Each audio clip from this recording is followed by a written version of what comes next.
Welcome to the African History Network show right here on 910 AM, Superstation, the Future Radio. Hey, I'm your host, Brother Michael Imhotep. It is Monday, March 22nd, 2021, and we are live. Hope everybody's doing well today. It's a very, very busy day, busy weekend, preparing for a TV interview on Tuesday. So you'll hear more about that at some point.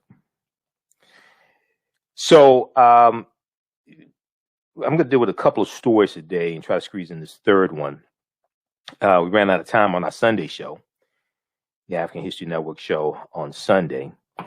Back on March 7th, I covered the story of Evanston, Illinois, and how Evanston, Illinois was going to become the first U.S. city to fund reparations for African Americans. Okay. And I did about an hour and a half on that topic.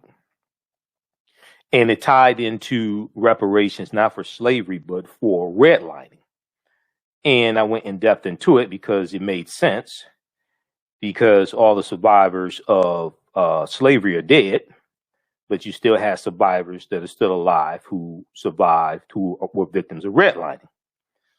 Well, the story broke today that the bill, that the proposal passed in the city council in Evanston, Illinois. Okay, so we're going to talk about that on today's show, give you an update on what took place there. And, you know, yesterday we dealt with the story of Henrietta Wood, who in 1870, Henrietta Wood sued for reparations, and it was litigated for 8 years, but she actually won. She sued for $2,500 and actually won $2,500 from her former master, okay, who captured her.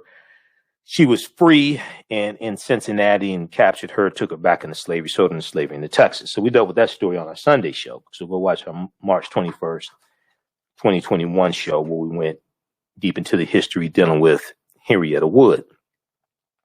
And this ties into reparations as well. Now, she had some sense, even though she was a former slave, because she dealt with it legally. And this is what I've been saying for some time now. A lot of these arguments that are being made are not legal arguments. And when you go to lawmakers, you go to argue law. You don't go to argue morality.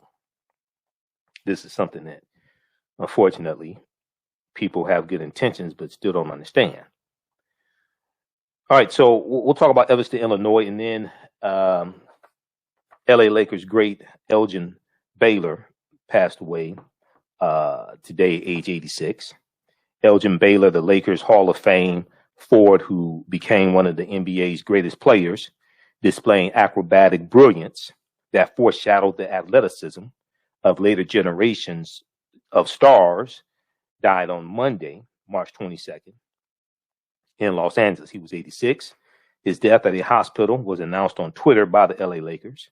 The team did not specify a cause of death. So we'll talk some about Elgin Baylor as well. Okay. And then if we have time and want to, we didn't get a chance to talk about African-American restaurants that fed the civil rights movement on our Sunday show. We talked some about the March 21st was the 56th anniversary of the beginning of the Selma to Montgomery, the Selma to Montgomery March in Selma, Alabama, dealing with the fight for the Voting Rights Act in 1965. All right. So we talked about that on our Sunday show. And I was also going to deal with restaurants that served the civil rights activists during the civil rights movement, but we ran out of time. So we're going to try to squeeze that in on today's show. All right, now on the African History Network show, we focus on educating, empowering, and inspiring people of African descent throughout the diaspora and around the world. Because right now it's correct wrong behavior. What you do for yourself, what you do to yourself, and what you allow other people to do to you and get away with is based upon what you think about yourself What you think about yourself is based upon what you have been taught about yourself. What you've been taught about yourself is based upon everything you've read, heard, and seen about yourself. So when you control the radius of a man or woman's thoughts, you can control the circumference of his or her actions, because the mind can't do or teach what it doesn't know. Now, we deal with a number of different topics here on the African History Network show. We deal with current events in history and politics, education, economic empowerment, entrepreneurship, relationships, love, sex, health issues, and much, much more. Sign up for our email newsletter. Text the word Kemet, K-E-M-E-T, to 22828. To sign up for our email newsletter, text the word Kemet, K-E-M-E-T, to 22828. To sign up for our email newsletter, also visit our website, AfricanHistoryNetwork.com, AfricanHistoryNetwork.com. Sign up for our email newsletter as well. Don't forget my online course that I teach, Ancient Kemet, the Moors, and the Maafa, Understanding the Transatlantic Slave Trade, what they didn't teach you in school. That meets Tuesdays, 8 p.m. to 10 p.m. Eastern Standard Time. So this class is tomorrow, Tuesday, 8 p.m. to 10 p.m. Eastern Standard Time. We deal with thousands of years of history, and we deal with what led up to the transatlantic slave trade taking place. We deal with ancient Kemet, ancient Egypt. We deal with the 800-year occupation of Europe by the Africans known as the Moors, and what led up to the transatlantic slave trade taking place. And we deal with the transatlantic slave trade also. All right. So it's an 8-week, 16-hour online course that I teach. We deal with thousands of years of history. This time around, this is the first time I've taught it since 2019. This time around is going to be 9 weeks, because we had 2 guest speakers, Dr. David Imhotep, who wrote the book, The First Americans Were Africans, Documented Evidence. He was a guest speaker 3 weeks ago in the class. And also we had Sister Nubia Wardford, who's a cultural anthropologist. She was a guest speaker in the class as well. We dealt with the origins of ancient Kush and the African queens of antiquity. All right, so you can register for the online course at our website, AfricanHistoryNetwork.com, AfricanHistoryNetwork.com. Also, I'm going to post a link here. Now, we do the class live because everybody asked this, and I think some people don't realize what I'm saying. All the sessions are recorded. We do the class live. People are in class live. All the sessions are recorded. You can go back and watch the class over and over again. So if you can't be in class live, it's not a problem. You can watch from around the world also. You can ask questions during the class, do it with the live text chat as well. So the class is regularly $130. It's on sale $80. As soon as you register, you can watch last week's class and the previous classes also. All right, so check that out. Ancient Kemet, the Moors, and the Maafa, Understanding the Transatlantic Slave Trade, what they didn't teach you in school. Okay, I want to jump into this story here before we go to break. So Evanston, Illinois. Now, you've heard me talk about this before. And a lot of people were saying, oh, you know, what they were doing, what they were allocating for, what they were allocating for reparations. Oh, people were saying, oh, that's nothing, blah, blah, blah, right? And some people say, oh, HR 40 is better. Problem with HR 40 is you haven't been able to get HR 40 passed in the House of Representatives since 1989. HR 40 was originally introduced in 1989. It hasn't gone anywhere. They can't get it passed in the House of Representatives. So Evanston, Illinois leads the country with first reparations program for Black residents. The nation's first government reparations program for African Americans was approved on Monday night, March 22nd, 2021, in the Chicago suburb of Evanston, Illinois, action that advocates say represents a critical step in rectifying wrongs caused by slavery, segregation, and housing discrimination, and in pushing forward on similar compensation efforts across the country. Efforts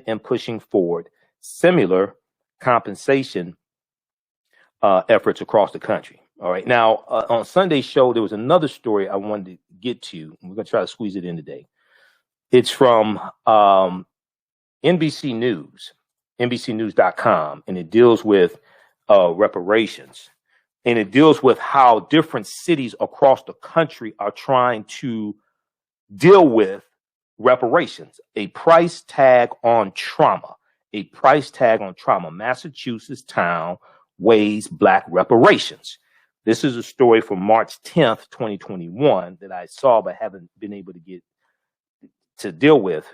And I was trying to tie it into the Henrietta Wood story from Sunday, but we ran out of time. Okay, so let's go back to this story here with Evanston, Illinois. Now, Ron Daniels, I know Dr. Ron Daniels, president of the National African American Reparations Commission, which wants redress at local and federal levels, said right now the whole world is looking at Evanston, Illinois. This is a moment like none other that we've ever seen, and it's a good moment. We'll deal with this on the other side of the break. You listen to the African History Network show right here on that 10 a.m. the Superstation of Future Radio. I'm Michael Imhotep. We'll be back in a few minutes.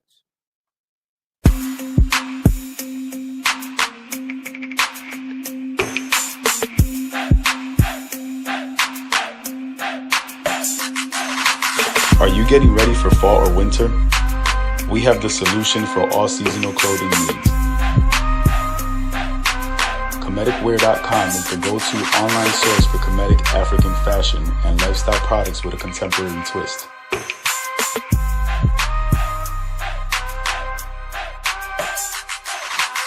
We're committed to offering unique styles reflecting our African heritage.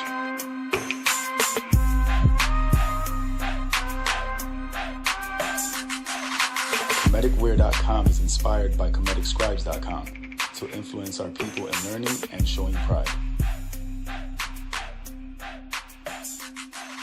Please visit our website at Kemeticwear.com.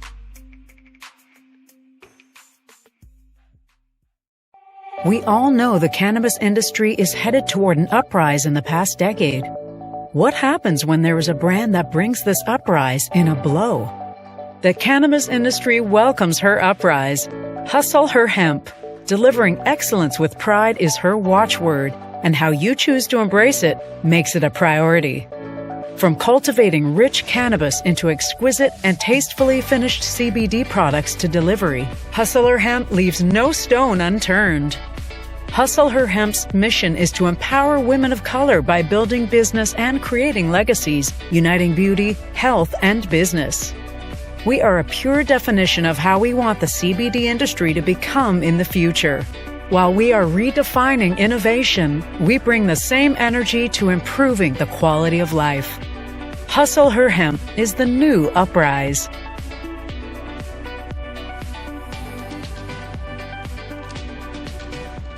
Hi, I'm Joel Wilson, President and CEO of JCW Computer Consulting, LLC, a technology implementation firm with over 20 years of satisfying customers.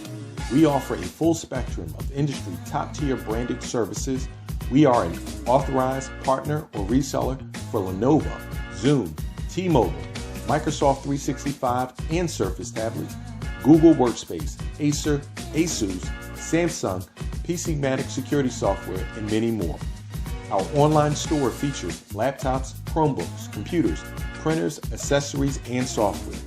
Businesses, take advantage of our free 1-hour Zoom tech consultation and know we offer top nationwide high-speed internet service providers, voice over IP, and cellular phone services. Home users, don't miss our current in-stock Chromebook inventory. Please visit us at jcwcc.com or call 215-879-6701. Digital Dandelion's Technical Solutions works with businesses like yours to create an operations manual for your business, which is something many businesses don't have. According to AARP, more than 30% of small business owners are over 50 years old. Many business owners want to retire by selling their businesses or by passing their businesses on to their children. However, according to Forbes Investment Advisors, many retiring owners' attempts to sell their businesses for retirement fail. You cannot sell your business without a business manual. Your children also cannot inherit your business because there is no way to run it. Your business does not have to die when you leave. Their business Bible products will give you the tools you need for a thriving business that can make you money even after you retire. Are you looking at increasing your business's annual revenue? Digital Dandelions can help you make at least $100,000 in annual revenue and expand your business. Speak with them today about solidifying your business. Visit digitaldandelions.com today and get a free 30-minute consultation. Welcome back to the African History Network show right here on 910 AM, the Superstation of Future Radio. I'm your host, Brother Michael Imhotep. It is Monday, March 22nd, 2021, and we're live. Hope everybody's doing well. Calling numbers 313-778-7600. 313-778-7600 is the calling number if you have a question or comment. Almost said it was Sunday, but it's like no, it's Monday. I'm used to being here 6 days a week now. It took me a while to get used to being here 6 days a week. I'm pretty used to it now. Okay, so right before the break, we were talking about the story that just happened in Evanston, Illinois, suburb of Chicago. And the city council has approved they approved a motion to approve the first phase of reparations to acknowledge the harm caused by discriminatory housing policies, practices, and inactions going back more than a century. Now, I talked about this story in depth back on March 7th. It was Sunday, March 7th. So go watch that show. You can watch all of our shows at the African History Network on Facebook, Michael Imhotep on YouTube. And if you visit our website, AfricanHistoryNetwork.com, click on Listen to Podcasts on the homepage. We have audio podcasts of our shows there as well. So at the time that I dealt with this story on March 7th, they were in the process of trying to get the proposal passed through through City Council. All right. Now, let's go back to this article here from the Washington Post. This is from March 22nd, 2021. So Dr. Ron Daniels, president of the National African American Reparations Commission, said of this development here, right now, the whole world is looking at Evanston, Illinois. This is a moment like none other that we've ever seen. And it is a good moment. I totally agree with Dr. Ron Daniels. I need to reach out to him, get him back on the show. I interviewed him back in 2016, leading up to the State of the Black World Conference that he does every 4 years. He should have to see when he's doing another one also. Now, the Evanston City Council approved the first phase of reparations to acknowledge the harm caused by discriminatory housing policies, practices, and inactions going back more than a century. The 8-to-1 vote will make $400,000 available in $25,000 home ownership and improvement grants, as well as in mortgage assistance for Black residents who can show they are direct descendants of individuals who lived in the city between 1919 and 1969. Okay, this is for African American residents who can show that they are direct descendants of individuals who lived in the city of Evanston, Illinois between 1919 and 1969. Now, we know 1919 is when you had the big race riot in Chicago. That's during the Red Summer. Okay. Now, once again, this is just the beginning. This is just the beginning. I want to go back to the let me continue here. We're gonna go to that clip. We're gonna go to clip one in just a second, Shakita, from ABC News. Now, the housing money is part of a larger $10 million package approved for continued reparations initiatives, which will be funded by income from annual cannabis taxes, marijuana sales, over the next decade. African American residents make up about 16% of Evanston's population of 75,000. All right, now you have some people who say, oh, this is not enough. Oh, we want HR 40, blah, blah, blah. Okay, they owe us $27 trillion, whatever it is. Okay, first of all, this is something I learned from Dr. Darrell Scott, history professor at Howard University. Let me explain something to you all. It doesn't matter how much you think you're owed. Only thing that matters is what you can actually collect. All those numbers people putting out, all that stuff. I read one study last year said we're owed $6 quadrillion. $6 quadrillion doesn't even exist. Then you have people who say, oh, HR 40 is better. We want HR 40. Okay. Now, some people say HR 40 is BS. No, it's not. Go read the damn bill. HR 40 is not BS. HR 40 is stronger under the 116th Congressional Congress than it was originally when John Conyers introduced it in 1989.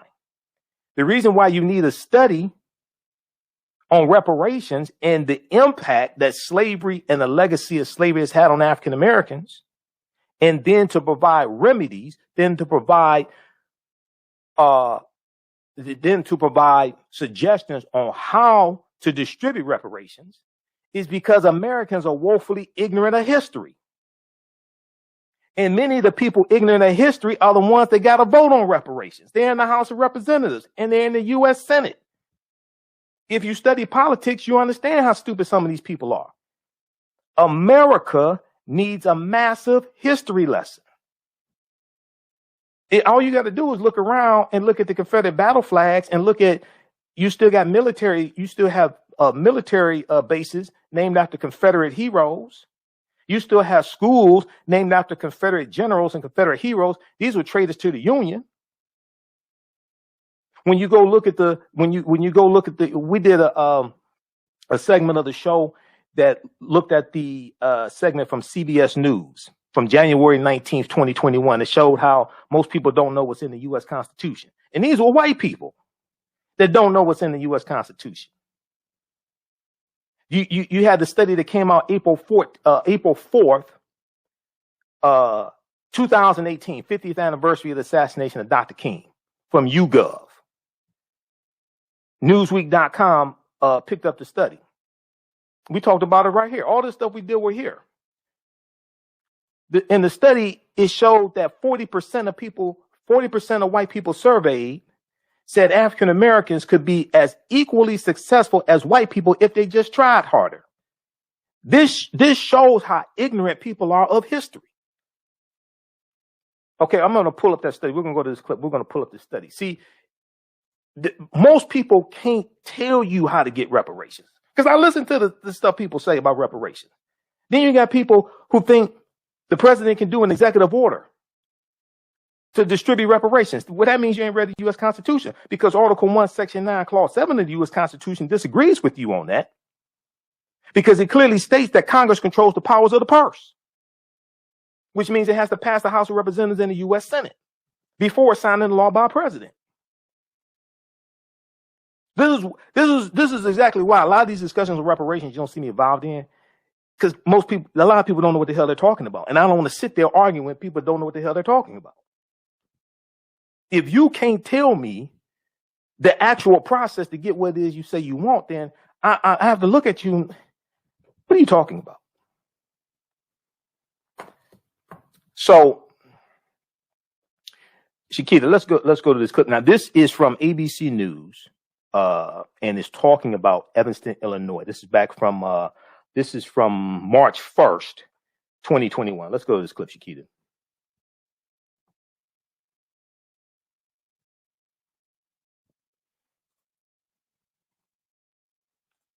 For the reparations? I will, yeah. Why? Just back it up to the beginning. Just back it up to the beginning. You apply for the reparations? I will, yeah. Why? Because it's old.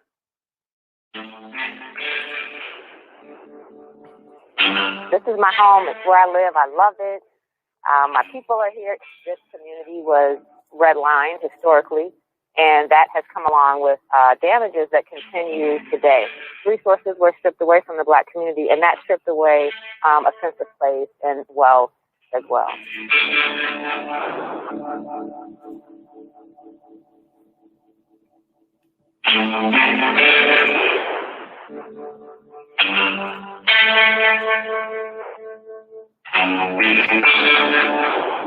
We've been doing the work, and the work that we've done has not produced any relief in the racial disparities that we have. And it was appropriate that we do something radically different to make good on the commitment that we've made to the Black community. And reparations was the next thing for us to do.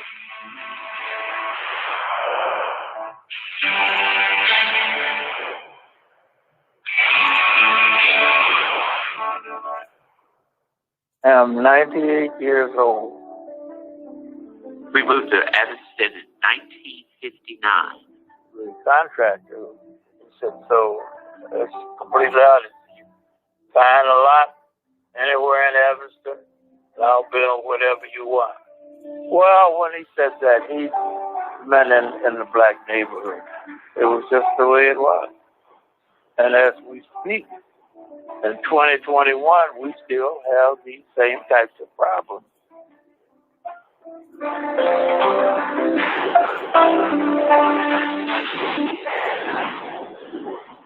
My hope is that families that are currently living here right now today that are burdened get some relief and build some wealth through our reparation program. It's certainly a starter.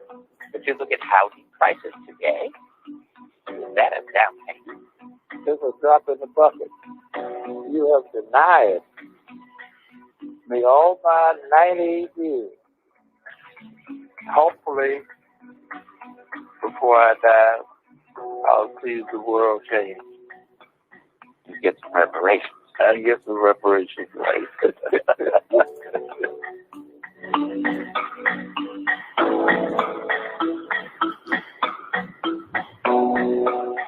So for you, this notion of reparations in Evanston isn't meant to be a drop in the bucket, but the beginning of a stream that becomes a river, that becomes an ocean. When I introduced reparations in Evanston, it was always the first step of many to come. There is a lifetime of work ahead of me and my children for us to get to justice for the Black community. And I can't wait to celebrate the family that receives their first reparations benefit. I cannot wait for that day.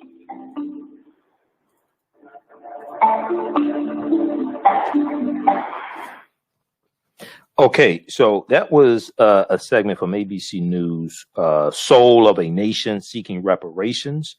That was, hold on just a second here. Okay, so that's dealing with Evanston, Illinois. And that was Robin Rue Simmons that you heard, Fifth Ward Alderman Robin Rue Simmons. The impetus for the city's reparations resolution first passed in 2019 and was spearheaded by Fifth Ward Alderman Robin Rue Simmons. And it's rooted partially in Robin Rue Simmons' experience growing up in Black Evanston, Illinois. Okay. She said, early in my childhood, I was invited to have a play date. She recalled my white friends never had a play date at my home. Visiting a white friend's neighborhood, she noticed the streets were wider, W-I-D-E-R. The trees were taller. The homes were bigger and brighter. As a young child, I recognized that difference. Okay. So that is, let's see, this is from March 1st, 2021, how the first U.S. city, and let's see, this is from ABC News. Let's pull up this article here also. How the first U.S. city to fund reparations for Black residents is making amends. Okay, so this story we dealt with March 7th on our March 7th, 2021 show. That was on Sunday, March 7th. And this is an update here. And this proposal has passed the city council there in Evanston, Illinois. Let me show you this article here from ABC News. so you could read it in its entirety. Okay, and then we'll go to the news story from Washington Post. Okay, how the first U.S. city to fund reparations for Black residents is making amends. Up to $25,000 per eligible resident for housing will be distributed this year.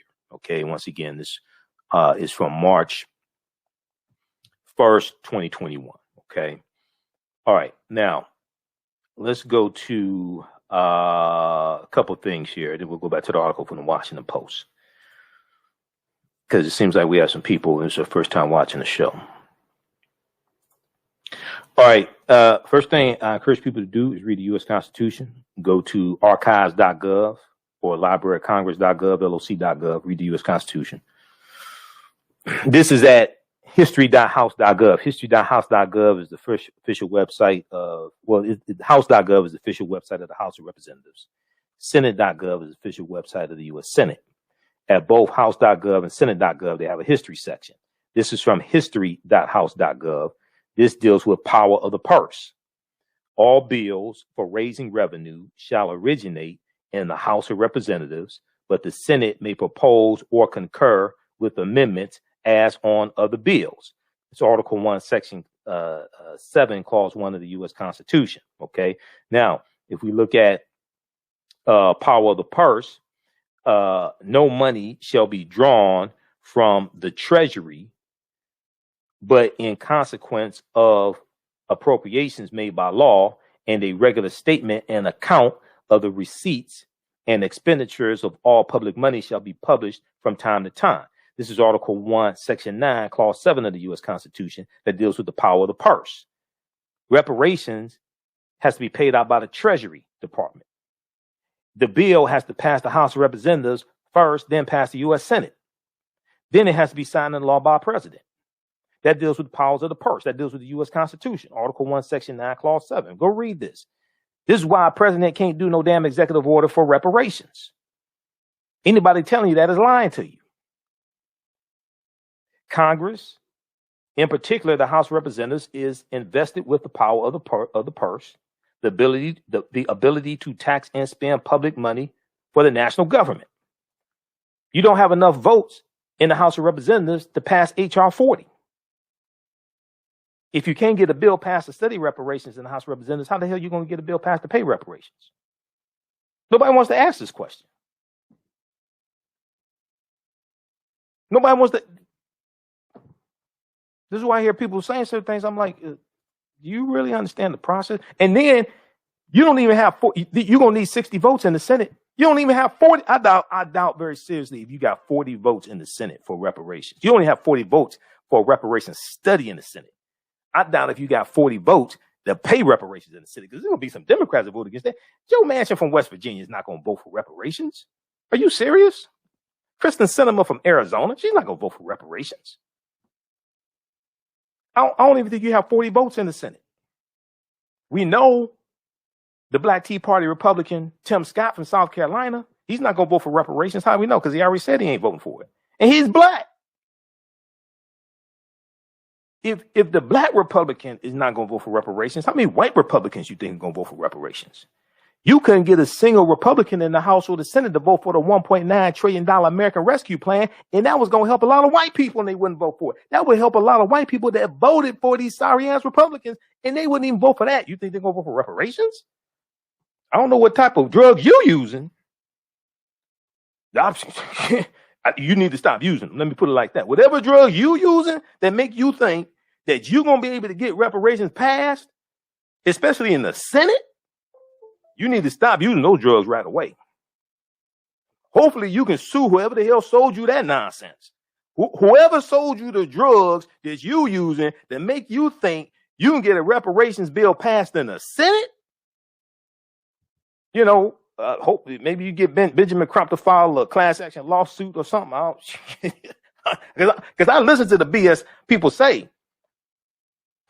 I'm like, okay, whatever. These all right. Okay, this. You should have just kept your mouth shut on that one. But anyway, let's continue. All right. So let's go back to the new article. I'm serious. Some people don't like really want to tell our people the truth. I told you before, I don't give a damn. I'll tell you the truth. A lot of people don't want to tell our people the truth. You have to actually deal with the actual process to get this stuff passed. If you ain't going to deal with that, just shut the hell up. All right, let's continue here. So we're looking at and then let me show you this one before I take it down.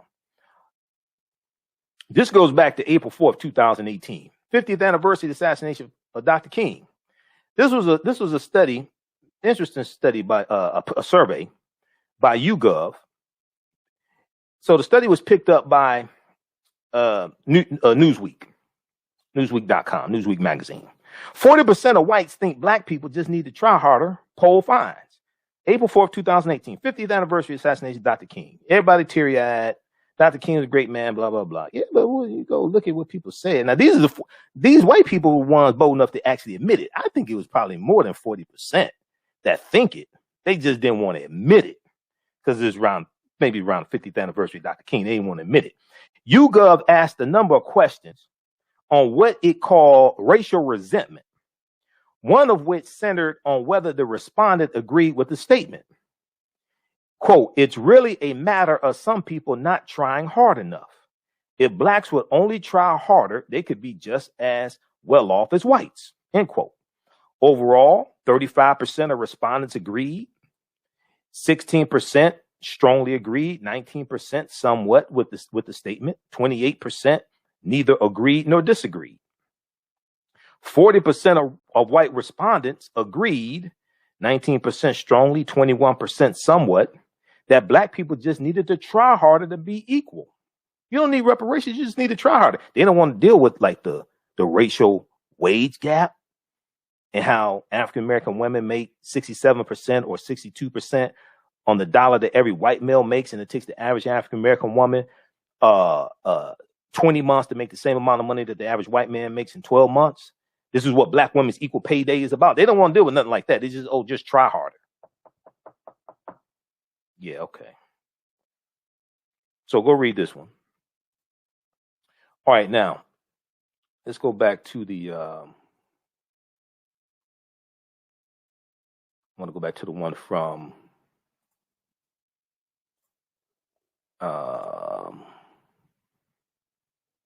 Washington Post. Okay, the new one from Washington Post. All right, and once again, name of that article. Everybody read this one.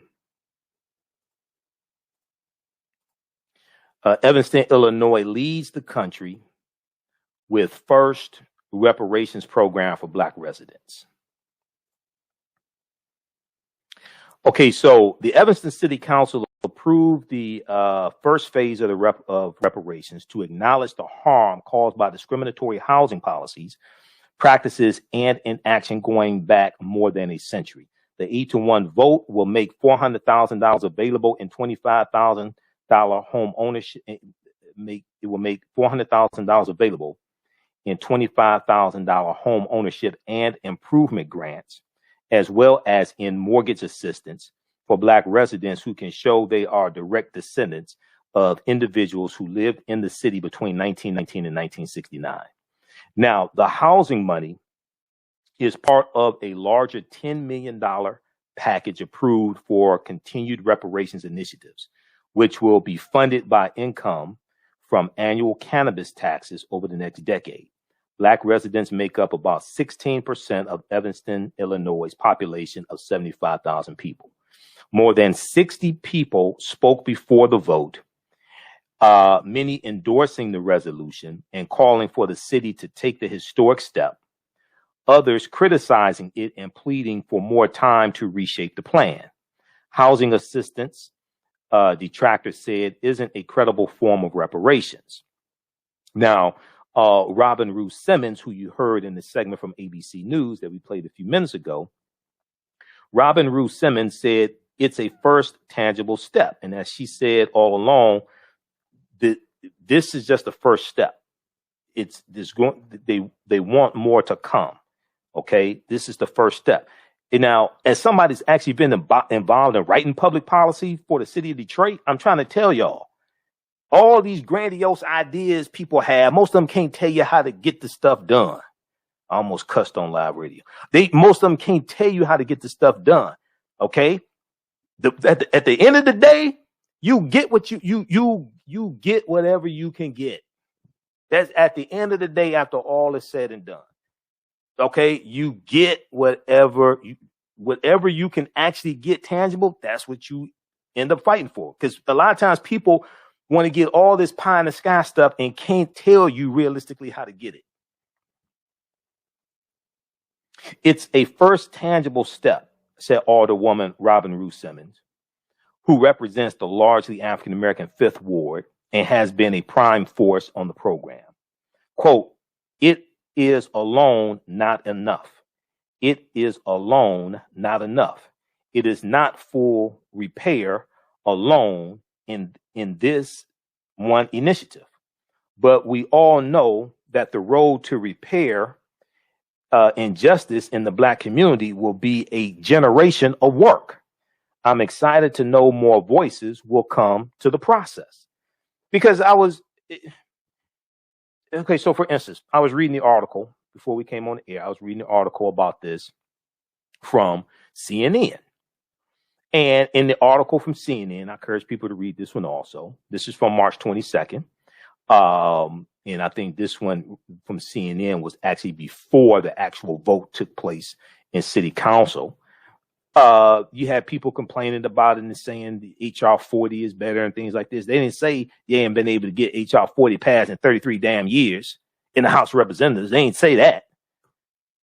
City's upcoming vote underscores why debate over reparations for slavery is no longer a fringe issue. That's true. Okay. Problem is most people can't tell you how to legally get what it is they want. HR 40 was, let me just explain something to you. HR 40, all due respect to Honorable John Conyers, he fought a good fight. John Conyers from Detroit. We love John Conyers. Okay. John Conyers first introduced HR 40 in 1989. Listen to me. John Conyers first introduced HR 40 in 1989. I was a senior in high school.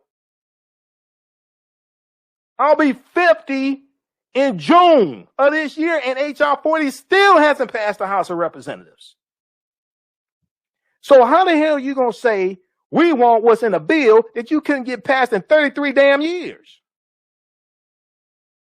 We don't want this over here that we can actually get passed. We want this over here that hasn't gone anywhere in 33 years.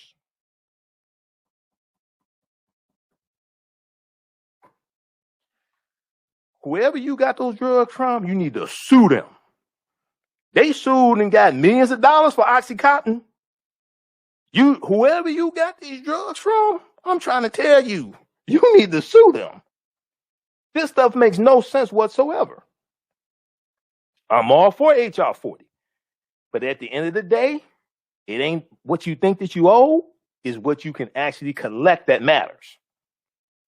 At the end, after all is said and done, it don't matter what you think you owe. It matters what you can collect. All right. So read this article from CNN. Okay. And the other thing, see, reparations is not, I doubt very seriously if reparations, like what we actually want, if it's going to be one massive bill. It's probably going to be a series of bills. So we have to keep that in mind as well. You know how many white people got to vote on this stuff? Are you serious? All right. So Alderwoman Robin Ruth Simmons said, but we all know that the road to repair injustice in the Black community will be a generation of work. I'm excited to know more voices will come to process. I'm excited to know more voices will come to the process.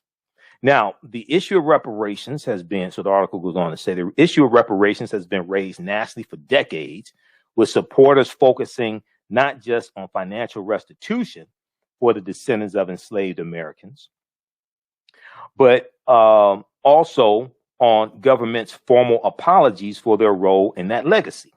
In the wake of anti-racism demonstrations that swept the country last summer after the police killings of George Floyd in Minneapolis and Breonna Taylor in Louisville, Kentucky, California established a task force to propose a model for reparations. Now, this is the article from NBC News that I was going to try to squeeze in on Sunday's show when we're dealing with Henrietta Woods.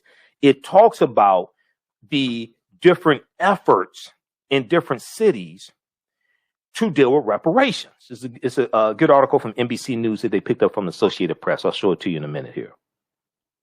So California established a task force to propose a model for reparations. Chicago and several other cities are discussing reparations programs of their own.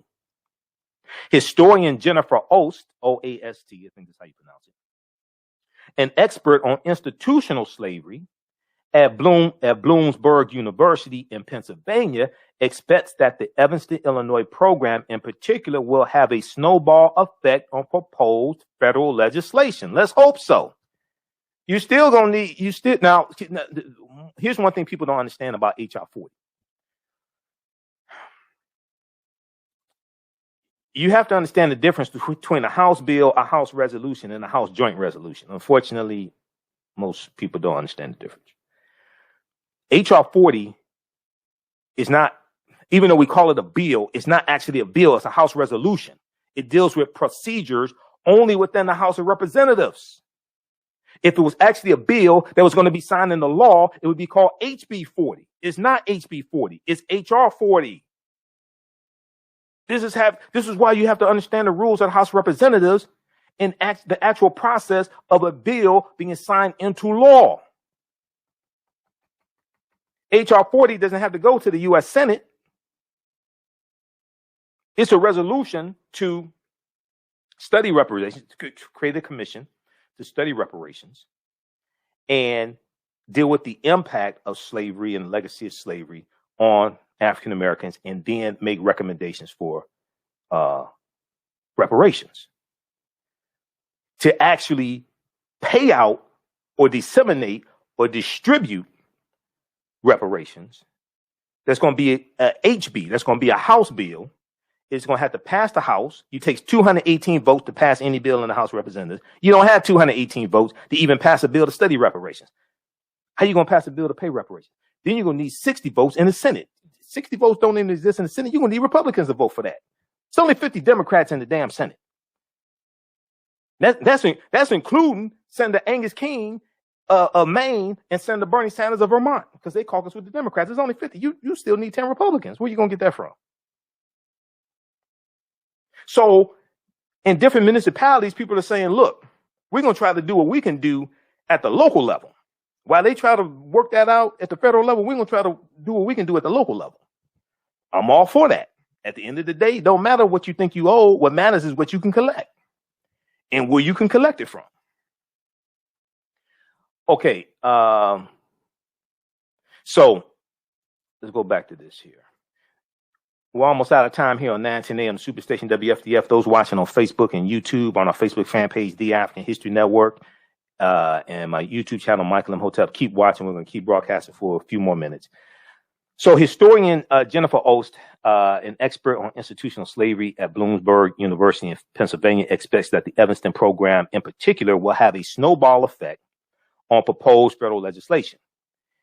That measure, H.R. 40, there it is, H.R. House Resolution 40, would create a national commission to study potential reparations. You need that because America needs a massive history lesson, including the people in that, especially the dumbasses in the House of Representatives.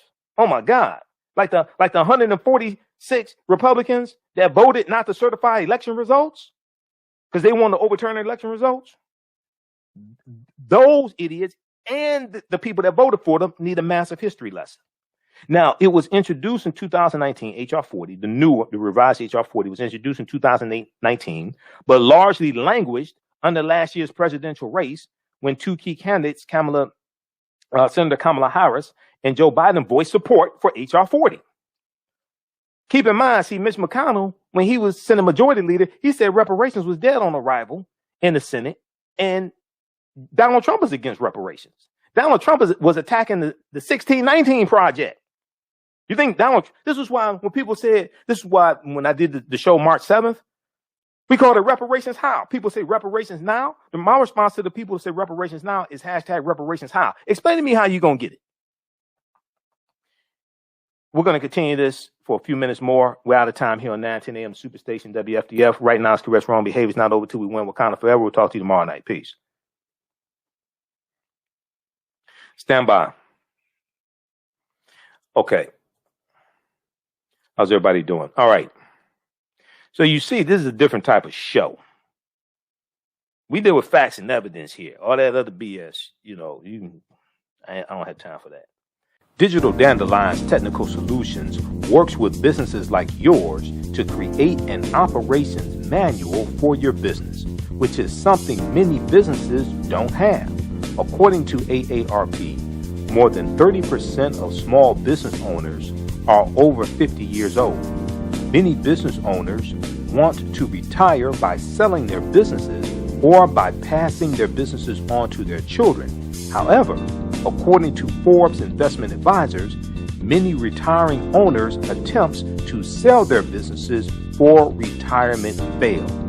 You cannot sell your business without a business manual. Your children also cannot inherit your business because there is no way to run it.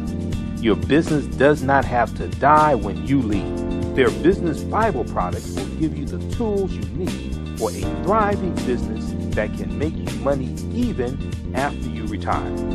Are you looking at increasing your business's annual revenue? Digital Dandelions can help you make at least $100,000 in annual revenue and expand your business. Speak with them today about solidifying your business. Visit digitaldandelions.com today and get a free 30-minute consultation. We all know the cannabis industry is headed toward an uprise in the past decade.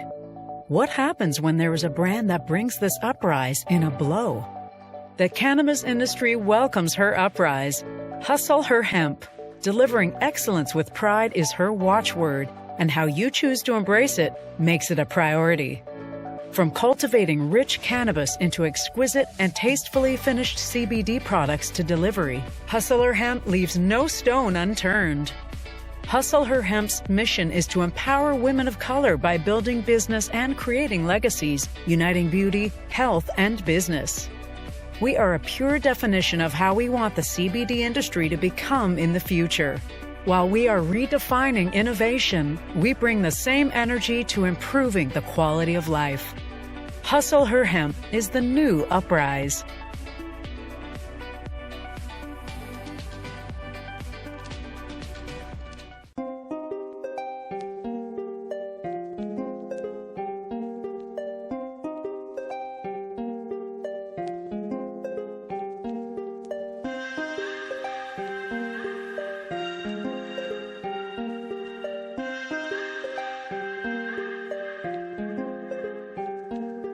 Black Bees products are a collection of natural, organic, personal care products with an appreciation of nature and bees.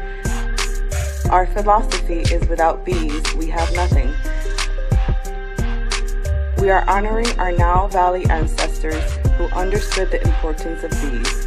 Black Bees created a high-quality, natural, organic personal care line that would be affordable to everyone. We hope you try and enjoy our Black Bees products line and come back and visit us at blackbeesproducts.com. With blackbusinesstea.com, the messages are clear and meaningful. Keep your business in the black and out of the red. Mind your black business, know your numbers, and plan strategically. Black Business Boss, lead your industry. Support black business. Encourage, patronize, and uplift one another. BlackBusinessTea.com currently has products sold in Detroit, Atlanta, Chicago, and Los Angeles, with proceeds returned to the black community. They have a wide selection of hoodies, t-shirts, mugs, hats, sweatshirts that support black-owned businesses. Visit the website blackbusinesstee.com. That's blackbusinesstee.com. How's everybody doing? Share this broadcasting on social media platforms. Invite your friends to tune in also. You don't have to believe a word that I say. Proper documentation ends all conversation. That's why I show you these articles. I give you these articles. Go research this yourself. You don't have to believe me. Okay? If you like this type of information, you can support the African History Network. Also, $ the AHN Show through Cash App. $ the AHN Show through Cash App. Also through PayPal. PayPal.me/the AHN Show. We're here 6 days a week, 6 nights a week. This helps us to keep doing the research, stay on the air, keep broadcasting, pay some of the bills, pay for some of these services also. So we're going to continue with this article. We'll talk a little bit about Elgin Baylor, and we'll deal with Elgin Baylor on tomorrow's show also. Okay, so I could tell you all now, because we're off 9/10. I didn't want to announce it on 9/10. Tuesday, they're going to re-air an episode on 9:10 a.m. Superstation because I'll be a guest on Fox Soul TV on the Tammy Mack Late Show. The Tammy Mack Late Show on Fox Soul TV. It's a national show. So I'll be a guest on there. It airs 11 p.m. Eastern Standard Time. So that's 8 p.m. Pacific Standard Time. I think it is Pacific. 8 p.m. Pacific. 11 p.m. Eastern Standard Time. So they're going to re-air episode of the African History Network show on 9:10 a.m. Superstation because I won't be there because I'll be on the Tammy Mack show. Okay, but I didn't want to say it on the air. I already told them I couldn't do the show Tuesday, but I didn't want to say it on the air because we want people to listen to. We want people to listen to 9:10. All right, let's see here. Okay. But Tuesday, 8 p.m. Eastern Standard Time, I will be doing my online class, Ancient Kemet, the Moors, and the Maafa. Understand the transatlantic slave trade, what they didn't teach you in school, Ancient Kemet, the Moors, and the Maafa. Understanding the transatlantic slave trade, what they didn't teach you in school. Okay, so this is a 8-week, 16-hour online course that I teach. We do it live. All the sessions are recorded. You can go back and watch it over and over again. Yeah, sharing that. Yeah, well, we'll still have class, 8 p.m. Eastern Standard Time. We posted the link here. You can register for the class. Yeah, class will still be Tuesday, 8 p.m. Eastern Standard Time. I would definitely have to get out at 10 because I got to get ready to do Tammy's show. All right, let's get to you. And you can go to our website, AfricanHistoryNetwork.com, AfricanHistoryNetwork.com. Right on the homepage of our, we got the information there right on the homepage also. All right, let's continue. But we posted the link here. All right, let's continue with the article. So they're talking about HR 40 and a House, and actually in Joe Biden's 22-page agenda to Empower Black America that we talked about numerous times on this show leading up to the November 3rd election. On page 22 of his 22-page agenda, he talks about support for HR 40 as well. Now, a House Judiciary Subcommittee held a hearing on the bill last month. We talked about that a little bit here on the show. That was in February 2021. The bill has 173 sponsors in the House of Representatives, but Dr. Ron Daniels projects that number going toward 190. Now, here's the thing. Now, see, this is what I'm trying to explain to people. It takes 218 votes to pass any bill in the House of Representatives. Democrats control the House of Representatives. They got 173 people supporting it. That means all the Democrats don't even support this. How many Republicans you think support this? If you can't get a bill passed to study reparations, how the hell you get one passed to pay reparations? America needs a massive history lesson to move the needle, to push the agenda, and you got to vote more of the right people into the House of Representatives and the Senate and vote people out of office that are blocking the bills, especially Republicans, that are blocking the bills that are beneficial to us. So the bill has 173 sponsors in the House, but Daniels projects that number going toward 190, which makes it likely to pass if you get 218. It faces a much bigger challenge in the Senate. If you need 218 votes in the House, okay. So if you go toward 190, okay, you still gonna need like 28 more to get to 218. Now, while White House Press Secretary Jen Psaki has not said whether President Joe Biden would sign the legislation into law, because we don't know what the recommendation would be from the congressional committee, what their actual recommendation would be for reparations. We have no idea what their actual recommendation would be for reparations. I don't even know what their recommendation would actually be. So while White House Press Secretary Jen Psaki has not said whether President Joe Biden would sign the legislation into law, she noted in late February that, quote, he continues to demonstrate his commitment to take comprehensive action to address systemic racism that persists today. And obviously having that study is part of that, end quote. Okay, so here's a picture of Fifth Ward Alderman Robin Rue Simmons of Evanston, Illinois. Okay, and all her black girl magic. Now, federal reparations are advocates'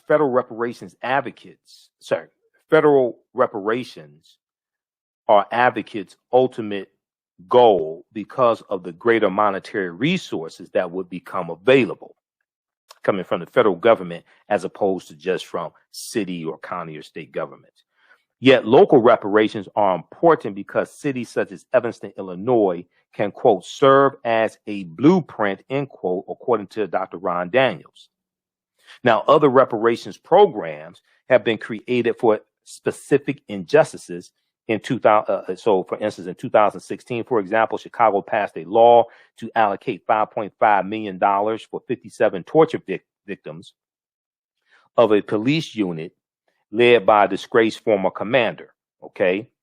And just last week, the Jesuit Order of Catholic Priests announced that it would raise $100 million for 5,000 living descendants of enslaved people, enslaved Africans, it owned 2 centuries ago. Now, figuring out how to build reparation programs that address redlining and segregation from the past century is much different than those designed to bring redress for the transatlantic slave trade, Professor Ost said, primarily because individuals from the Jim Crow and civil rights era are still alive and can directly benefit. This is what I'm talking about here. This is why this was good strategy of Evanston, Illinois, to focus on redlining as opposed to slavery. One of the things that people don't understand is that you want to make sure that your argument is on a strong legal foundation so that you can defend against challenges in court and actually win. So instead of trying to get reparations for slavery, and all the people who survived slavery are dead, the last known survivors of slavery died in the 1950s. Well, you still got people alive who were victims of redlining in Evanston, Illinois. Okay, in the clip we played from ABC News, one gentleman, he's 98 years old. He's still alive. So they're going to go after the low-hanging fruit, say, wait a second, we're going to go after redlining. We still have people who are alive and can prove that they are descendants of people who were victims of redlining between 1919 and 1969. This is why this is why the approach is so brilliant. And a lot of people are not focusing on this. They're trying to chase something they can't get. Like a dog chasing his tail. I wonder, why must I feel like that? Why must I chase the cat? You know, it's like a dog chasing his tail. Why does a dog chase his tail? A dog that chases his tail would get dizzy. So primarily because individuals from the Jim Crow and civil rights era are still alive and can directly benefit. And Evanston, Illinois should be considered the prototype because of how the city approached its initiative, said Cam Howard of the National Coalition of Blacks for Reparations in America. And I've interviewed Cam Howard before. I know Cam. I need to reach out to Cam. I've been meaning to reach out to Cam because I want to talk to him about the HR 40 hearing that took place. I need to make a note of that also. All right. So Cam Howard said, quote, most other commissions file resolutions and then allocate funds for them, but Evanston, Illinois set aside the resources up front. Evanston, Illinois set aside the resources up front. End quote. Now, city leaders decided to first address housing following a report last year, 2020, that showed how, starting with the arrival of the first African-American resident in 1855, Evanston, Illinois restricted where African-Americans could live. Starting with the arrival of the first African-American resident in 1855, Evanston, Illinois restricted where African-Americans could live.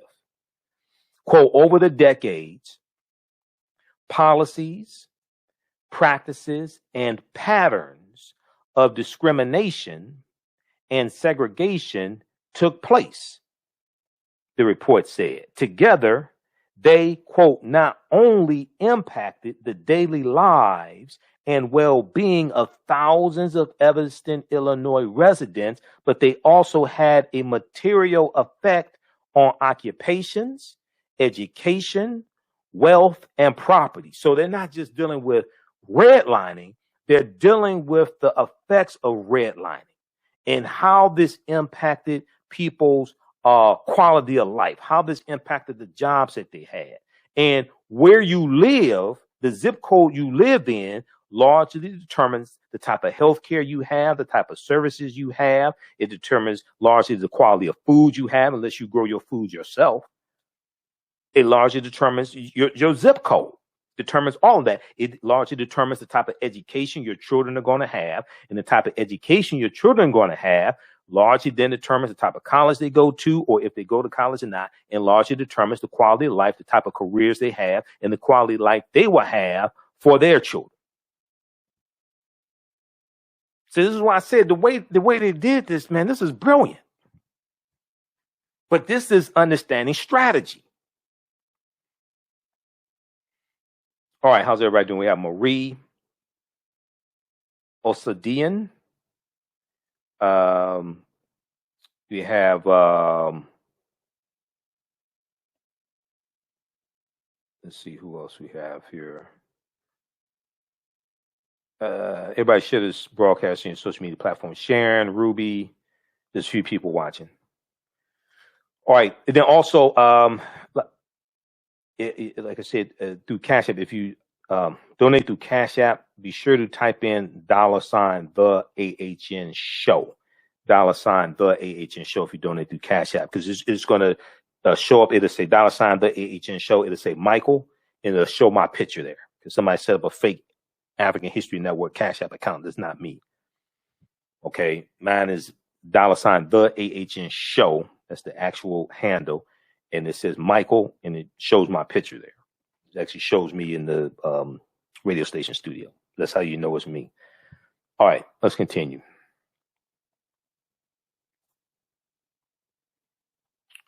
Let's go back to this. Then I'm going to show you some information dealing with redlining to actually break down what redlining is.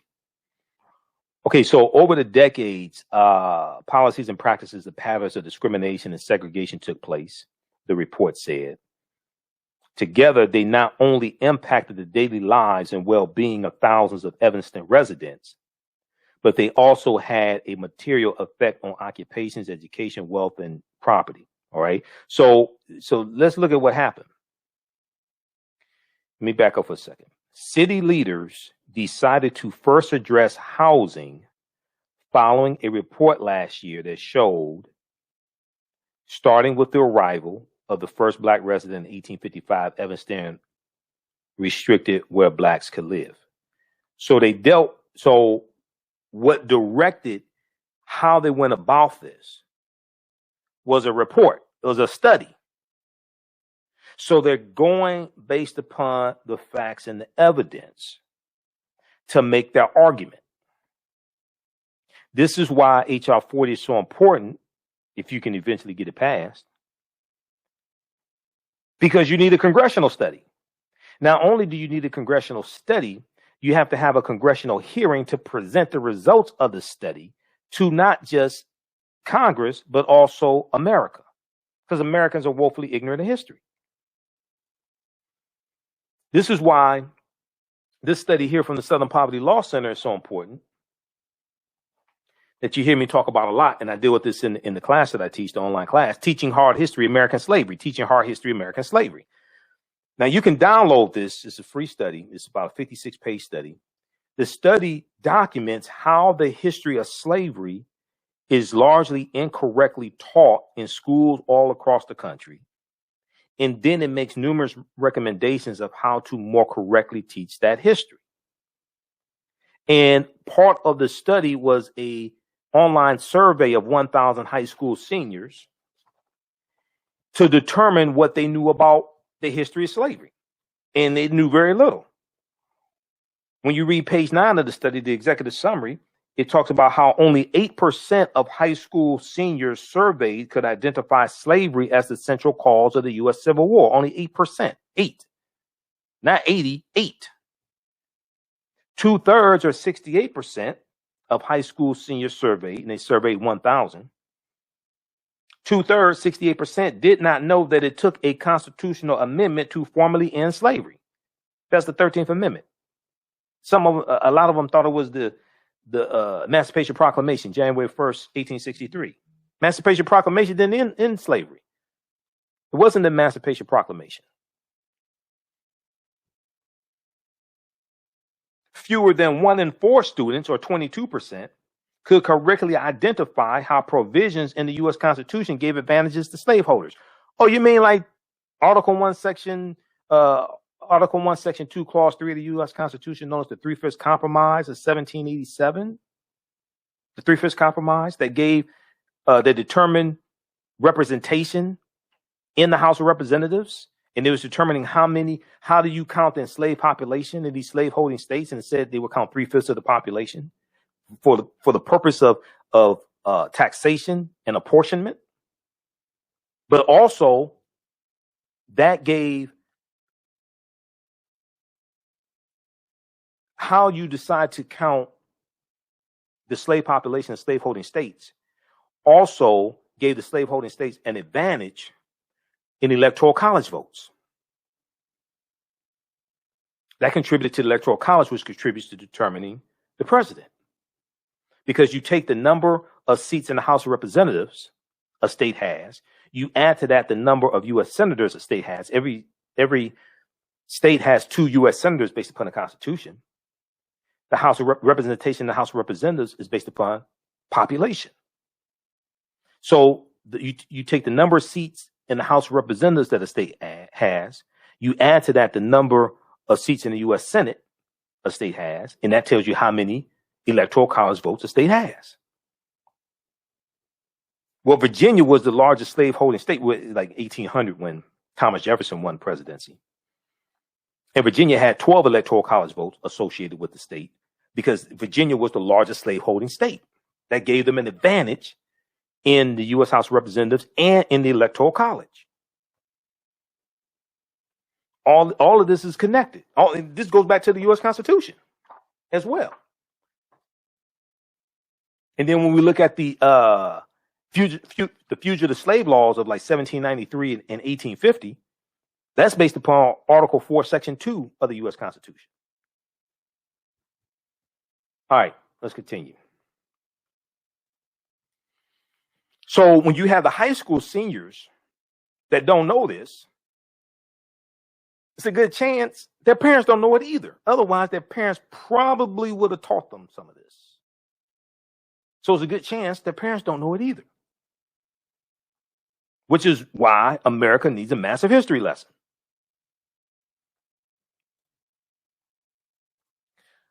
Okay, let's continue.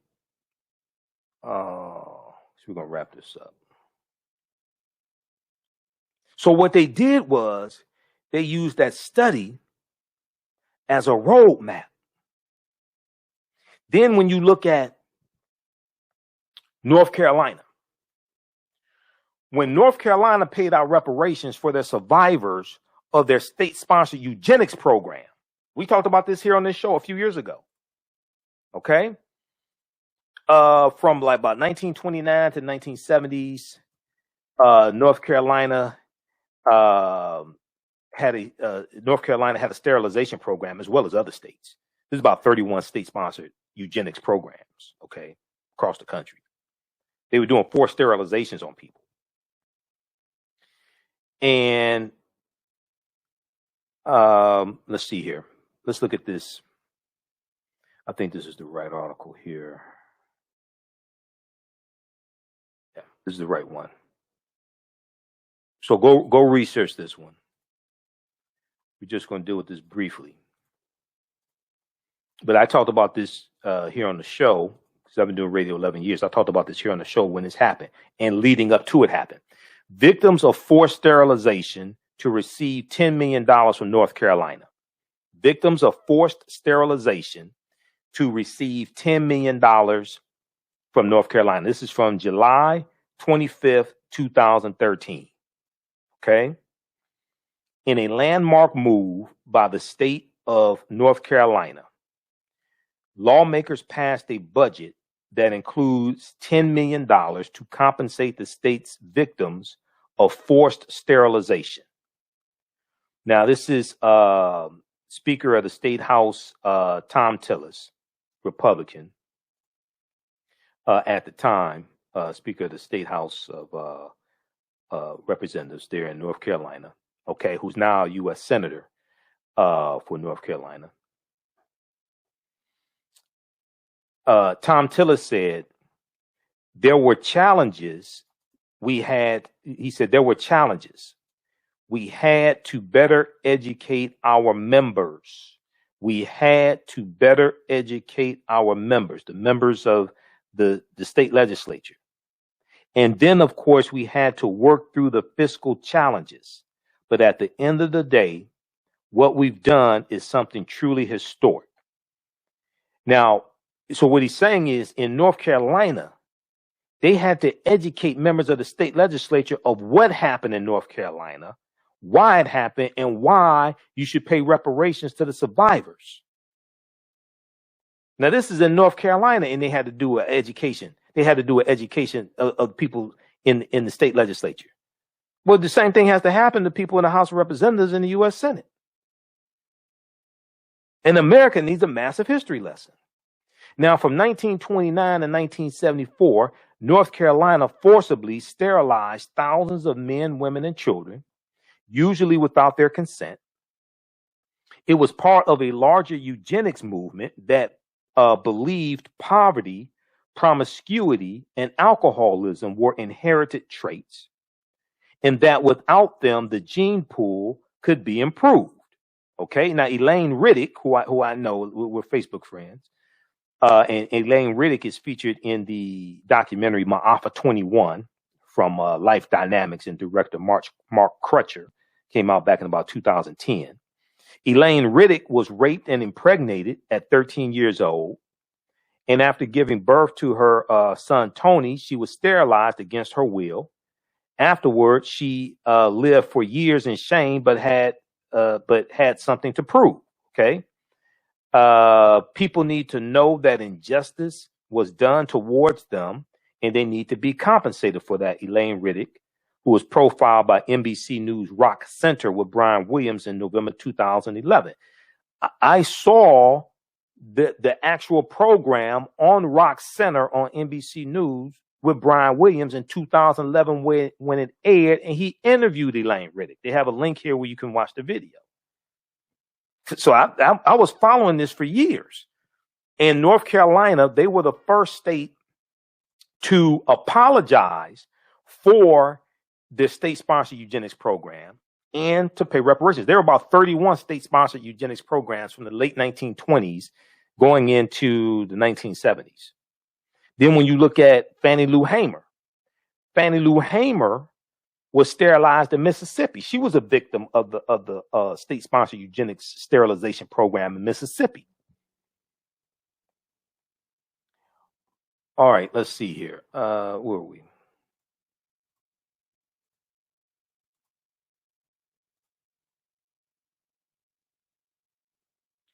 Okay, read the rest of the article here from Evanston, Illinois, because we're going to get out of here soon. I'm going to share this information quickly on redlining. We'll talk about Elgin Baylor for a minute. We'll talk about Elgin Baylor later this week. Evanston, Illinois leads the country with first reparations program for Black residents. Okay, this is something monumental here. This is from the Washington Post. So check out this article. We'll post a link here. March 22nd, 2021. Remember where you heard it first. Very quickly, redlining. What is redlining? What's the history of redlining? Here's some information from blackpast.org. Blackpast.org has about 6,000 pages of history dealing with, of articles dealing with African history, African American history. Blackpast.org. This deals with redlining, 1937. Okay, and I've talked about this before.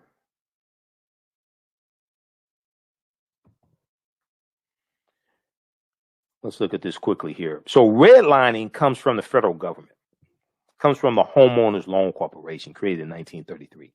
Redlining refers to a discriminatory pattern of disinvestment and obstructive lending practices that act as an impediment to home ownership among African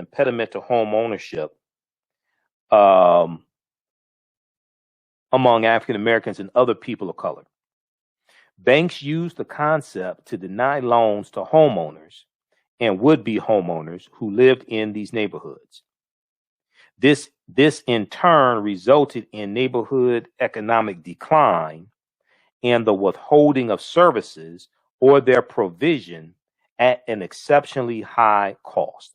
Now, the origin of the term redlining stems from the policies developed by the Homeowners Loan Corporation, the HOLC, Homeowners Loan Corporation, created during the Great Depression by the President Franklin Roosevelt administration, created in 1933. The Homeowners Loan Corporation was created to reduce home foreclosures during the Great Depression and then institutionalized by the 1937 U.S. Housing Act, which established the Federal Housing Association, the FHA. And this was giving low interest loans to white people to buy houses, things like this, and avoid foreclosures, okay, like the HOLC, Homeowners Loan Corporation. Federal housing agencies, including the HOLC and the Federal Housing Association, determined whether areas were deemed unfit for investment by banks, insurance companies, savings and loan associations, and other financial service companies. The areas were physically demarcated or outlined with red shading on a map. In contrast, zones which were to receive preferential lending status were marked in green shading and intermediate areas in blue shading. Oftentimes, these decisions were arbitrarily based on the area's racial composition rather than income levels. While the practice was almost universal before 1968, the Civil Rights Act, which was the Fair Housing Act of 1968, passed that year, theoretically outlawed redlining. Nonetheless, its impact was felt long after that date. In a Pulitzer Prize-winning, in a series of Pulitzer Prize-winning articles, which appeared in 1988 under the title "The Color of Money," Atlanta Journal-Constitution reporter Bill Detman described how Atlanta, Georgia banks still discriminated by the racial designation of neighborhoods. His article illustrated how these banks were nearly twice as likely to lend to homeowners and prospective home buyers in low-income white neighborhoods as in affluent black neighborhoods. Okay, so read the rest of this. And now this ties into also African-American households or African-American homes being valued at $156 billion less than comparable white homes. Okay, this was a study from the Brookings Institute from I think 2018 or 2019, I think it was. Study from the Brookings Institute. Now, we talked about this here on the show before, and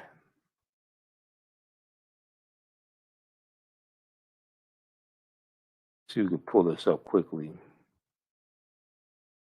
I don't have the article in front of me on that one. Let me see here. Which one was that? See, all this is connected. See, racism is a system of advantage and privilege distributed based upon race.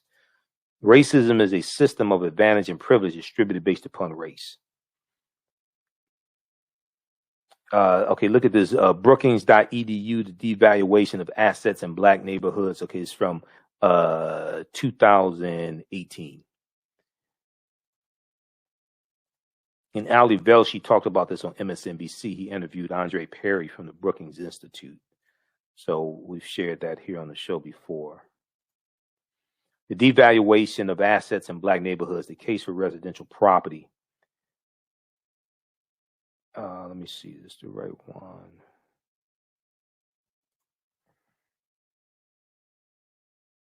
Yeah, okay. Through the prism of the real estate market and home ownership in black neighborhoods, this report attempts to address the question, what is the cost of racial bias?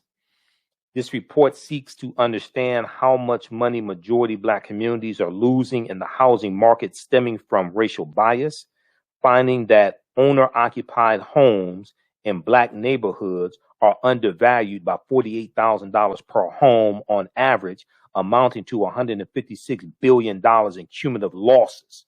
So there are African-American homes, and usually for African-Americans, our homes are our largest investment. Our homes are undervalued by $156 billion, which then ties into a loss of wealth. Okay, so read this full article here. The devaluation of assets in black neighborhoods, the case of residential property.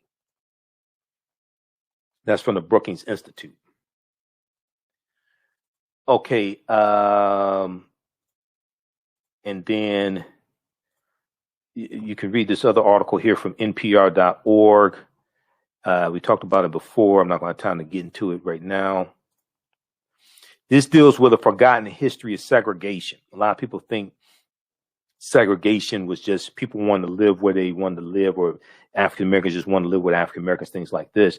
This deals with a forgotten history of how the U.S. government segregated America and the laws that were used to do it, the redlining laws, etc. A forgotten history of how the U.S. government segregated America. May 3rd, 2017, by Terry Gross for NPR.org, National Public Radio. And very briefly here, in 1933, faced with a housing shortage, the federal government began a program explicitly designed to increase and segregate America's housing stock. Author Richard Rothstein says the housing programs begun under the New Deal under President Roosevelt were tantamount to a state-sponsored system of segregation, a state-sponsored system of segregation. The government's efforts were, quote, primarily designed to provide housing to white middle-class, lower middle-class families, he says. African Americans and other people of color were left out of the new suburban communities and pushed instead into urban projects. Richard Rothstein's new book, The Color of Law, examines the local, state, and federal housing policies that mandated segregation, the local, state, and federal housing policies that mandated segregation. He notes that the Federal Housing Administration, the FHA, which was established in 1934, a federal government agency, furthered the segregation efforts by refusing to insure mortgages in and near African American neighborhoods, a policy known as redlining. A policy known as redlining. At the same time, the Federal Housing Association was subsidizing builders, or Federal Housing Administration was subsidizing builders who were mass producing entire subdivisions for white people with the requirement that none of the homes be sold to African Americans. That's known as a restrictive covenant. A restrictive covenant. Okay, so read this rest of this article here. A forgotten history of how the U.S. government segregated America. So this goes back to the 40% of white people that said African Americans could be equally as successful as white people if they just tried harder. They don't want to deal with any of this. They don't want to deal with any of this history of racism and discrimination. They don't want to deal with any of that. It's not about trying harder. It's about having a level playing field.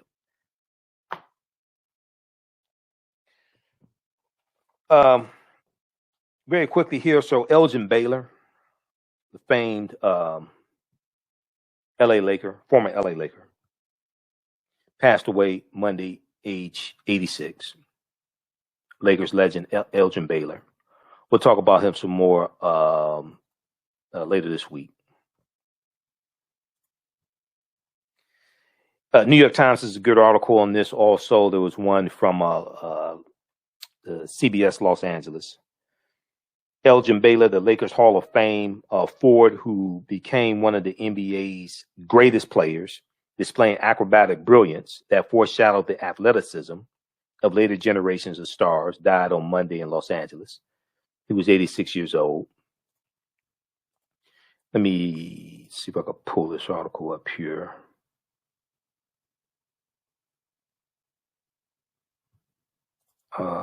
Just a second here. Where's that one?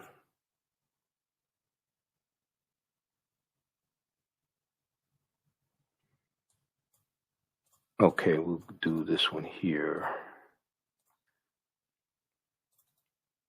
Okay, so he was 86 years old.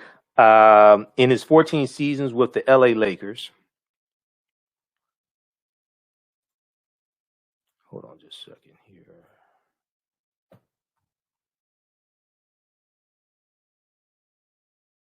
So in his 14 seasons with the LA Lakers, first in Minneapolis, but mostly in Los Angeles, with another pair of Hall of Famers, Jerry West and Wilt Chamberlain, as teammates, Elgin Baylor played with a creative flourish that had never been seen before in pro basketball.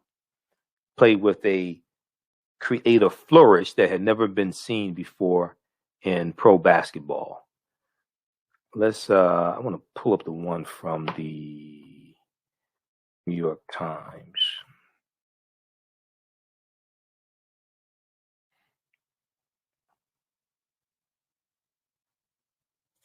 Okay, and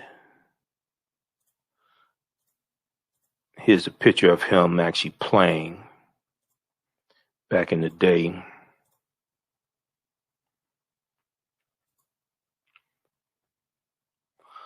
Elgin Baylor maneuvering between Bill Bradley left and Dick Barnett of the Knicks during the 1970 NBA Finals.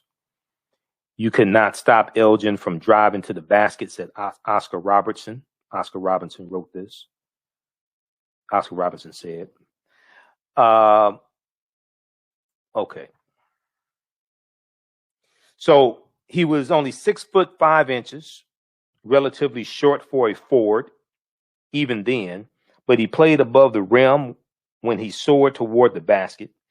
His ability to twist and turn in midair on his way to the hoop previewed the freewheeling shows put on by stars like Julius Erving, Dr. J, Magic Johnson, Michael Jordan, and LeBron James. When Elgin Baylor arrived in the NBA in 1958, an All-American out of Seattle University, the pros usually scored on one-handed set shots or running hook shots. Elgin Baylor added a new dimension. Quote, you cannot stop Elgin from driving to the basket, the Hall of Fame guard Oscar Robertson recalled in his autobiography, The Big O, which came out in 2010. He went on to say, you sure couldn't out-jump him or hang in the air any longer than he did. Elgin was the first and original high flyer, Oscar Robertson said. Now, Elgin Baylor's sturdy 225-pound frame complemented his finesse. He could muscle his way to the basket, and he followed up missed shots by maneuvering to score over bigger players. He was also an outstanding rebounder and passer. Elgin Baylor was voted to the NBA he was voted to the All NBA team for the league's first 50 years. He was a 10-time NBA first team All-Star selection and averaged more than 30 points a game for 3 consecutive seasons in the 1960s. There's another picture of him here. Driving to the hoop against Tom Sanders of the Boston Celtics, the Lakers' perennial nemesis in the 1962 championship series. Boston won, as it so often did, against the Lakers.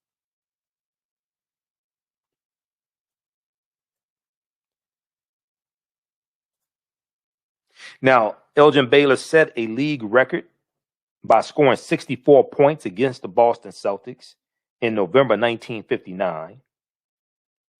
Then scored 71 points against the Knicks in November 1960. So he scored 64 points against the Boston Celtics in November 1959 and 71 points against the Knicks in November 1960, only to see Wilt Chamberlain score 100 points for the Philadelphia Warriors against the Knicks in March 1962.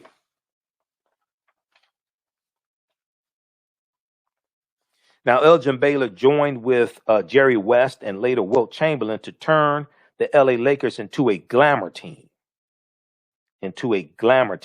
He played in 8 NBA final series, but the Lakers lost 7 times to the Celtics in the Bill Russell era, then to the Knicks in a memorable Game 7 at Madison Square Garden in 1970.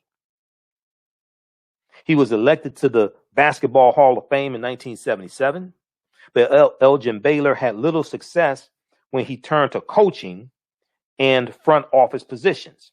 He coached 3 losing teams with the New Orleans Jazz, which are now the Utah Jazz, in the 1970s, and later spent 22 mostly frustrating seasons as the general manager of the Los Angeles Clippers. I remember him as general manager of the Los Angeles Clippers. In the days when the NBA's TV coverage was limited, Elgin Baylor had never viewed a pro game before he played in one. In the days when the NBA's TV coverage was limited, Baylor had never viewed a pro game before he played in one. Quote, I had never seen anyone else do my moves, end quote, he told Terry Pluto in the NBA oral history Tall Tales, which came out in 1992. He said, it starts with talent. You have to be able to jump. It starts with talent. You have to be able to jump. But more than that, things I did were spontaneous. I had the ball. I reacted to the defense. And he had a nervous facial twitch that sometimes made defenders think he was setting off in one direction only to find him heading in the other direction. As the center, John Kerr, K-E-R-R, Johnny Kerr, put it, you didn't know if it was a head fake or what was going on. Now, Elgin, he was born September 16th, 1934. His full name is Elgin Gay Baylor, G-A-Y. Elgin Gay Baylor was born in Washington on September 16, 1934. He was a high school basketball star, then played for 1 season at the College of Idaho and 2 seasons at Seattle University, leaving his team as a senior in 1958. Leaving his team as a senior to the 1958 NCAA tournament final. Leading his team as a senior to the 1958 NCAA tournament final. A loss to Kentucky. Now, the Minneapolis Lakers selected Elgin Baylor as the league's overall number 1 pick in 1958. He took them to the 1959 NBA Final Series, where he averaged nearly 25 points a game in a losing cause, the Lakers being swept by the Celtics. He was named Rookie of the Year that year. The Lakers moved to Los Angeles in 1960, the year Jerry West arrived to provide an outside game to go with Elgin Baylor's all-around skills. Baylor was eventually hampered by knee surgery that diminished the spring in his jump, but he remained an offensive force. He retired after his injuries limited him to 2 games in 1970 and 1971, but just 9 at the outset of the 1971-1972 season, when the Lakers went on to defeat the Knicks for the championship. Now, Jerry West recalled in his memoir entitled West by West, which came out in 2011, he said, winning the championship was marred for me by the sad, conspicuous absence of Elgin Baylor. Quote, the guy that shared all the blood, sweat, and tears wasn't there to realize what it felt like. Elgin Baylor averaged 27.4 points and 13.5 rebounds for his career and played in 11 All-Star games. He was fired as the Utah Jazz coach in 1979. He became the head of basketball operations for the LA Clippers, essentially their general manager in 1986. So he struggled with the Clippers, 22 seasons with the Clippers also. Now, the Clippers made the playoffs only 4 times in Baylor's tenure, which ended before the 2008-2009 season opened. The Clippers said he had resigned, but he filed a lawsuit in March 2009 against the Clippers owner, Donald Sterling. Remember Donald Sterling, okay? Donald Sterling and the NBA, maintaining that he had been fired as a result of age and racial discrimination.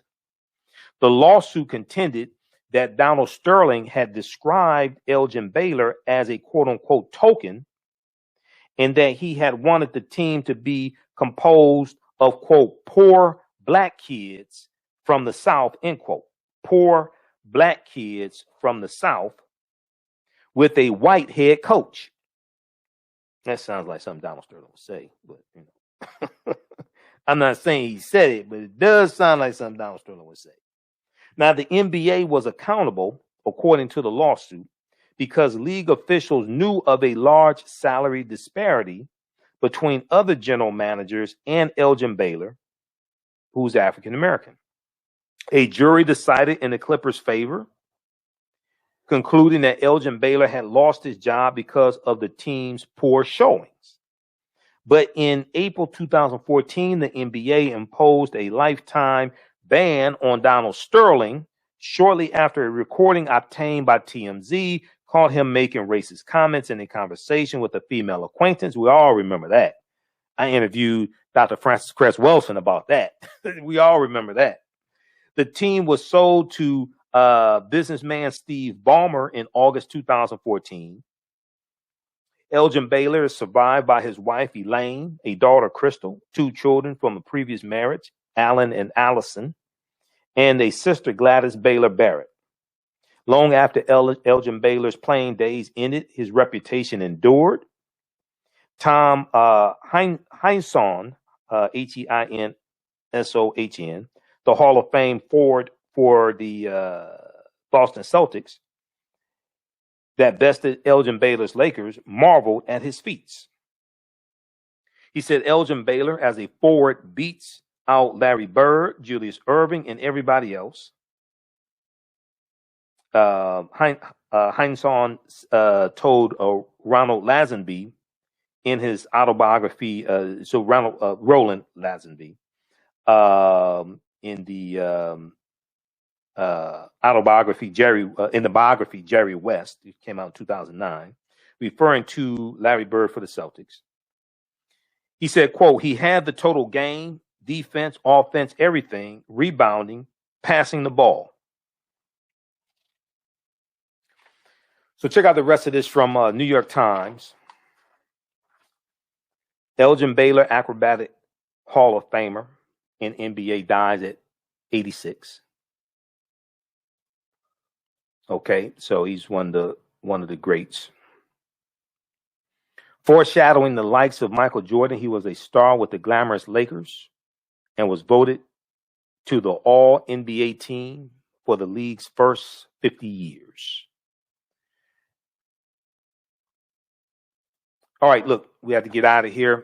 Follow us on our Facebook fan page, The African History Network, The African History Network, and our YouTube channel, Michael Imhotep, IMHOTEP. Turn on notifications so you know when we go live. If you like this type of information, you can support the African History Network, $ the AHN Show through Cash App, $ the AHN Show through Cash App, then also through PayPal, paypal.me/the AHN Show, paypal.me/the AHN Show. When you do it through Cash App, be sure to type in $ the AHN Show, SHOW, and it'll say Michael, and it'll show my picture there also. Okay. All right, look, we have to get out of here. Remember, the African History Network, we focus on educating, empowering, and inspiring people of African descent throughout the diaspora and around the world, because right now it's correct wrong behavior. It's not over till we win. Wakanda forever. And we'll talk to you tomorrow. Peace. Thanks for tuning in. Soul Natural Beauty Products offers organic, plant-based skin and hair care products that will rejuvenate skin and naturally grow and thicken hair. Their whipped shea butter can heal or restore damaged skin cells to prevent hyperpigmentation and skin breakouts. All products are made with organic plant-based ingredients. Their maximum hair growth oil is fortified with organic herbal extracts and undeniably proves that Mother Nature knows best. It thickens, lengthens, softens, and conditions all types of hair. They even guarantee hair improvement within 90 days or a full refund. Their all-natural 24-hour deodorant leaves the body smelling fresh without sweating for up to 24 hours. It does not stain fabric, goes on smoothly, and has a refreshing lavender and frankincense aroma. It can be used by men, women, and even children. Place your order today at soulnaturalbeautyproducts.com. That's soulnaturalbeautyproducts.com, and follow them on Facebook at Soul Natural Beauty Products. Intuitive Design Clothing is an online accessory store that sells one-of-a-kind signature statement pieces for men and women. They also specialize in fashion consultations, closet organization, and decorating small spaces. Are you looking for a statement piece for a special affair, or would you like to add some select pieces to your ensemble of accessories? If you're looking for something different, definitely contact Kathy Norman, owner and CEO of Intuitive Design Clothing. Visit their website, intuitivedesignClothing.com.